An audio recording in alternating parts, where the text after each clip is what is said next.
The Seahorse Effects by Sierra Steinbrecher. Chapter 5.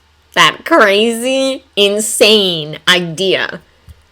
But the idea refused to leave him alone. He'd read through all the materials they'd given him on the artificial uterus, trying to find a way he could still make it work for the baby. But no such luck. Maybe I could use a surrogate? Anakin thought. A female surrogate? He specified when he sensed the borderline insane voice at the back of his head, again wanting to promote that insane idea. He needed to research how someone willing could be found, though, with his new research project firmly pushing the other idea to the side. He thanked and said goodbye to the Kaminoans. Once he launched into lightspeed, he used the ship's computer to write a report on his research on Kamino. He made it a point to add in the information on the biochip. Thankfully, that didn't take too long. After he was finished, he enabled the research capabilities of the computer and started looking into the possibility of a surrogate mother. Anakin typed surrogate mother agencies into the search engine and pressed enter. A full page of results popped up. Well, that's encouraging. He tapped the first link and a Bothan woman's voice started talking. Hello and welcome to Mummies. We are a specialty site that serves at-risk races such as... Anakin tuned her out and looked at the side of the screen where there was a series of labeled tabs. He tapped the one labeled List of Serviced Races, and a long alphabetized list of different races appeared. When they got to the H section, he didn't see humans listed. He tried the scientific name and a few other variants, but he couldn't find any, so he tapped the back icon and retyped his search words as human surrogate mother agencies. Anakin took a bit more care this time as he looked through the results. Several of the links connected to the same web address, a place called Family Help, and it looked more legitimate, so he tapped one of the links leading there. There was no narration on this site, and he took that as a good sign. He browsed some of the headings, mumbling their names under his breath. Find a surrogate near you, having the infertility conversation, blind surrogacy, legal aspects, what you're getting into, a walk through the process. That one looks good. He tapped the heading and the screen switched to an article with numbered sections. Each section had its own header, so he skipped the ones about infertility. We've got the opposite problem, he thought with a slight wry twist to his mouth. Finally, he started reading under the heading Blind Surrogacy. There is no such thing as truly blind surrogacy. The couple is still required to meet with the carrier even if they haven't known her previously. They must meet with her several times before the transplant is made, and frequently afterwards to check on the child's progress and other issues such as possible risk in the pregnancy, legal ramifications, and the cost if the surrogate is being paid for her services, which is the norm. Anakin stopped reading.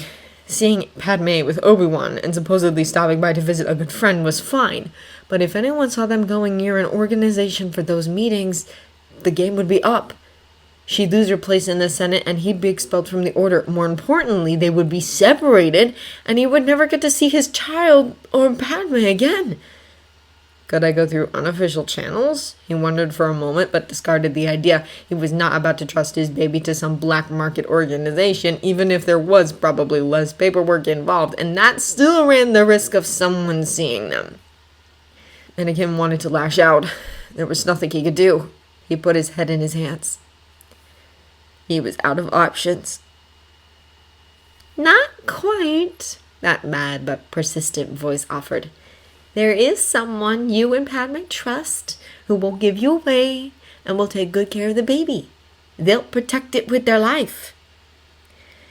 The young Jedi took a deep breath and sat up straight. One more option was available, and try as he might to deny it, Anakin had exhausted all other options, which left him with an idea so insane that he was starting to think it would actually work. He would carry the baby himself. When he got back to his apartment at the temple, Anakin sent his report on the mission to the council, a short incognito note to Padme that he was back, and got out 2 datapads. He retrieved the one on the Hippocampini race from his pack and pulled another one left over from his Padawan days off the shelf. The second one was a fully comprehensive text on the female human body given to him when Obi-Wan had tried to teach him healing. Too bad I didn't have the talent for it, he mused. Or the patience. Still, the text was handy to have now. He'd need a lot of research if he was going to actually make this mad idea work. He pulled up the image and details about the brood pouch on the male hippocampini and read the section again. Okay, the outer wall would be easy enough, but I have no idea about the inner section. Plus, they told him back on Camino that he couldn't just give the baby a new one. Wait, he thought. What if I just took the placenta from Padme? Then I won't need to worry about building one, and they'll still have the same placenta. Now he just needed to know what a human uterus looked like and how it compared to the brood pouch. Thankfully, the datapad on human female anatomy had a few extra functions, including a search bar. He tapped in uterus and tapped enter. A few different sections came up and he scrolled down the list. Boring, boring, boring. There! He paused the downward movement when he saw the heading. The human uterus, what makes the cradle of new life? Rolling his eyes at the rather pompous title, he tapped the heading and a new page slid into view. Okay, he thought with some hope as he read. The outer layer seems similar enough, and I can form that pretty easily, I guess. The connection between the two layers might be harder. There's so many. And Anakin knew that if he was to pull this off, he would have to transfer the baby himself for the same reason a surrogate wouldn't have worked. He needed to practice. Practicing on myself is probably not a good idea, he groaned inwardly, remembering a mission with Obi-Wan during which he'd been injured and tried to heal it without his then-master noticing. It had wound up infected, and he'd been banned from missions until it healed.